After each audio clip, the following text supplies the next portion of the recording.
Start. महोदय, शिक्षा व्यक्ति और समाज के लिए एक अनिवार्य आवश्यकता है। स्टॉप।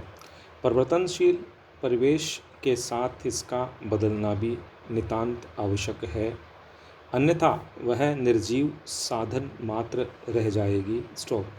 अतः शिक्षा बदलती हुई सामाजिक आकांक्षाओं के साथ व्यक्ति और समाज को इस प्रकार व्यवस्थित करे जिससे 21वीं सदी के प्रारंभ में भारत में ऐसे समाज की स्थापना हो सके जिसमें अभिजात वर्ग के स्थान पर जनता की प्रधानता हो। स्टॉप।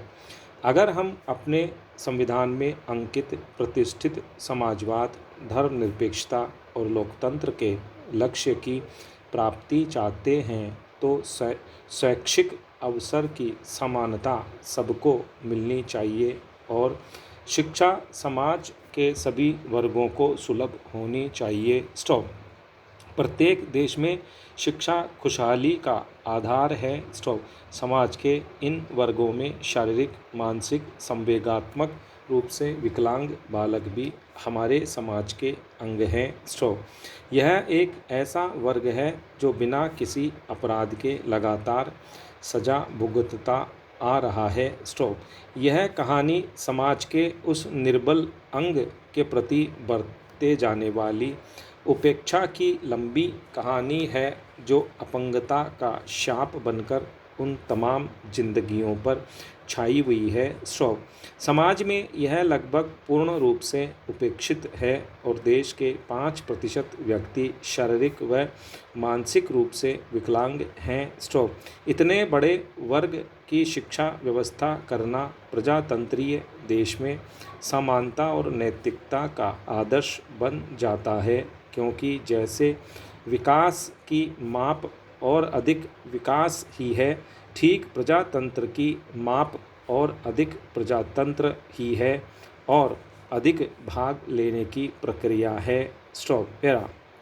विकलांगता के विभिन्न प्रकार देखने को मिलते हैं। स्टॉप। जैसे चक्षु विकलांगता, यह एक ऐसा दृष्टि विकार है जिसके कारण बालक दृश्य श्रव्य सामग्रियों के प्रयोग से वंचित हो जाता है, जिससे उसकी शिक्षा बाधित होती है। स्टॉप। दूसरी विकलांगता श्रवण विकलांगता है, जो ऐसी शारीरिक अक्षमता है जो मौखिक माध्यमों द्वारा शिक्षा ग्रहण करने में बाधित होती है। स्टॉप।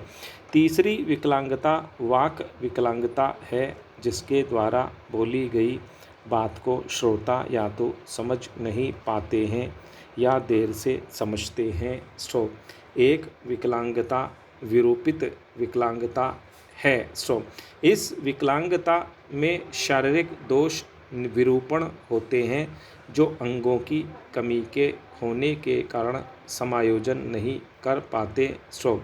विकलांगता का एक प्रकार शारीरिक शक्तिहीनता है, जिससे वे पढ़ाई लिखाई में अपेक्षाकृत कमज़ोर होते हैं। स्टॉप। ऐसे बालकों की शिक्षा व्यवस्था करना आवश्यक है। स्टॉप। विकलांग बालकों के मन में ऐसी अभिलाषा एवं इच्छा जागृत करनी चाहिए जिससे वे सामान्य व्यक्तियों के कार्यक्रमों में भाग लें। स्टॉप। पैरा। महोदय, पढ़ने में यह बात भले ही इतनी महत्वपूर्ण न लगे, पर विकसित देशों में विकलांगों के लिए रेलगाड़ियों और बसों में विशेष व्यवस्था होती है। स्टॉप। प्रायः यह सब कुछ निःशुल्क होता है।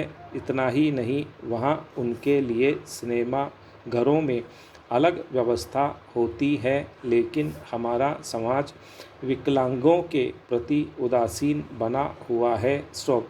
संभवतः उनकी समस्याओं और पुनर्वास के बारे में कोई ज्ञान इसीलिए नहीं है कि इनके बारे में प्रचार कम हुआ है और कम साहित्य प्रकाशित हुआ है। स्टॉप। बात चाहे कुछ भी हो, विकलांगों के प्रति समाज का दृष्टिकोण स्वस्थ नहीं है। स्टॉप। लोग या तो उनकी उपेक्षा करते हैं या उन पर दया करते हैं। स्टॉप। वास्तव में न तो उन्हें दया की ज़रूरत और न उपेक्षा की, बल्कि उनके साथ इस प्रकार का व्यवहार करना चाहिए जैसा आम आदमी के साथ किया जाता है।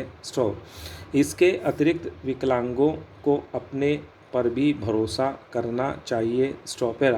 शैक्षिक दृष्टिकोण से जहाँ तक शिक्षा देने की बात है, उनकी शिक्षा व्यवस्था सामान्य कक्षाओं में संभव नहीं है।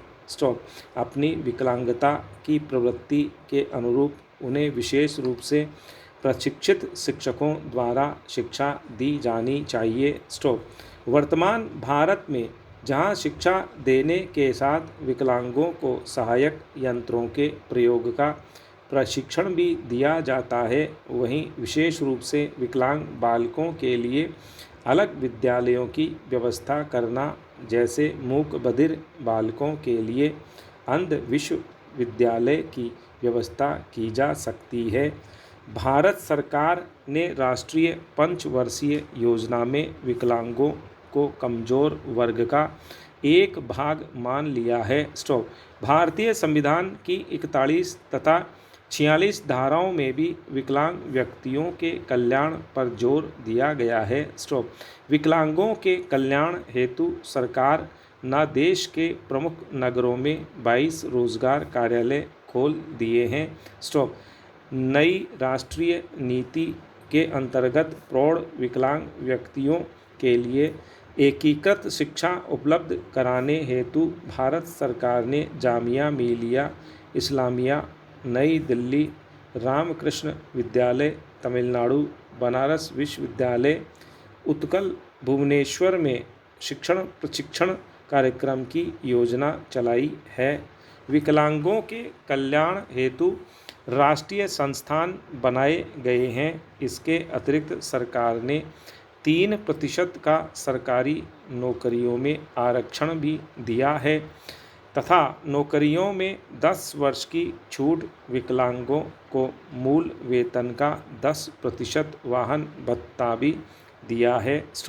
आर्थिक दृष्टि से कमज़ोर तथा कम आय वाले वर्गों के लिए सस्ते आवास उपलब्ध कराने में सरकार प्रयत्नशील है।